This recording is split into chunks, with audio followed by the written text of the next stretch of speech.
উত্তরপ্রদেশের এক সাধারণ পরিবারে জন্ম নেওয়া জয়শ্রী জয়সওয়াল কিন্তু তার জীবনটা কখনোই সাধারণ ছিল না। ছোট্ট একটা স্বপ্ন, একদিন বড় ক্রিকেটার হবে। এই স্বপ্ন নিয়ে চলে আসে মুম্বাই শহরে, কিন্তু এখানে তাকে স্বপ্ন নয়, বাস্তবতার কঠিন আঘাত অপেক্ষা করেছিল। রাত কাটতো আজাতের ময়দানে এক ছোট্ট তাঁবুতে, পেটে ক্ষুধা আর চোখে ছিল স্বপ্ন।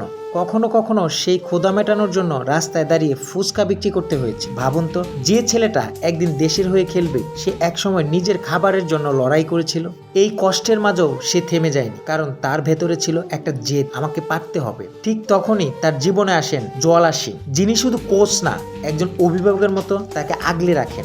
তার হাত ধরেই শুরু হয় আসল লড়াই। দিনের পর দিন অনুশীলন, অসংখ্য ব্যর্থতা, তবুও হার না মানা একমত। এরপর ধীরে ধীরে সে জায়গা করে নেয় ভারতের অনূর্ধ্ব 19 দলে, তারপর আইপিএল, রাজস্থান রয়্যালসের হয়ে ঝড় তোলে। আর এখন সে শুধু একজন ক্রিকেটার নয়, সে একজন অনুপ্রেরণা। টেস্ট ক্রিকেটের ডাবল সেঞ্চুরি, বিশ্ব রেকর্ড, সবকিছুই যেন বলে দেয় কষ্ট কখনোই বৃথা যায় না।